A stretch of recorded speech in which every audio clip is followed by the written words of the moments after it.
your presented statement, sir.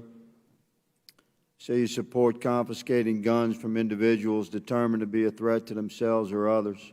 Determined to be.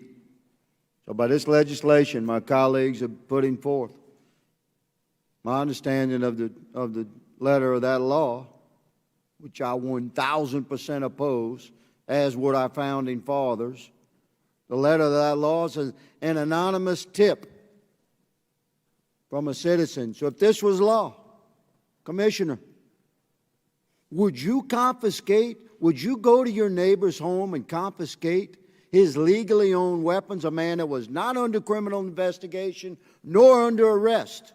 Would you do it? The red flag laws would... That's a yes or no, brother. I got 5 minutes to make an hour-and-a-half statement here. It's more than a yes or no answer.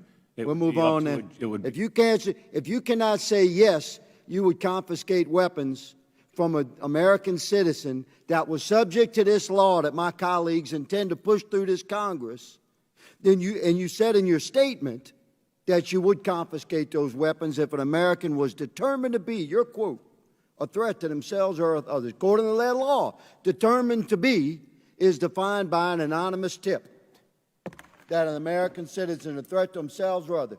You're a police commissioner, a thin blue line brother, sworn to uphold the Constitution, and you're saying you'd seize those weapons. I see that as a problem. I'm going to bring us back in time to World War II. America's population, 140 million. 15 million American men came home from World War II with deep scars and significant skills. They bore the invisible wounds of war. And there was weapons everywhere.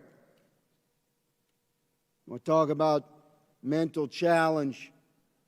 My father was one of those men who was a Navy pilot in World War II. He came back from the war and built his family. I'm the 7th of his 8 children. I was born in 1961. We had guns everywhere. There was virtually no regulation. Any child in the 50s could buy a weapon from any seller if Daddy sent them with the money. We didn't have mass shootings. It wasn't until 1968 in America that serial numbers were even required on weapons sold in this country. You order weapons through the Sears catalog by the mail.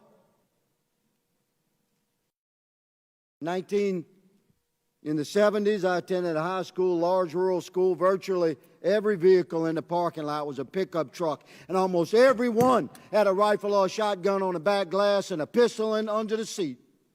And we didn't have school shootings. 1979, I began college. One of the jobs I had to work my way through college was as a carpenter. We restored historical buildings.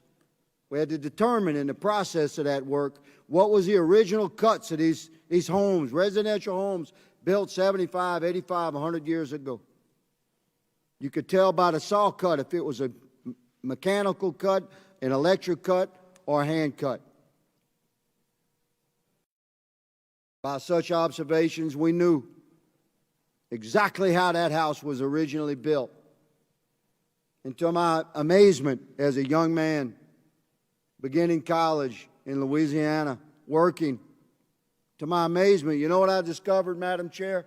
You know what these houses did not have that were built 100 years ago in cities in America? You know what they did not have, Commissioner? Locks. Locks. Now I ask you all, what happened to that country, man? A country where homes were built in cities with no locks. A country where guns were everywhere and virtually not regulated at all.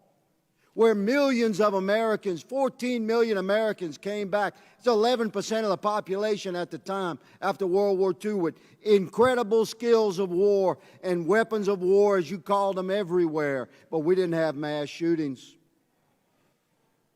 And here we sit today where an entire once proud Democratic Party is presenting unbelievably unconstitutional laws to press upon our nation, and we have a police commissioner that says he would go home to home and confiscate legally owned weapons if he got a tip.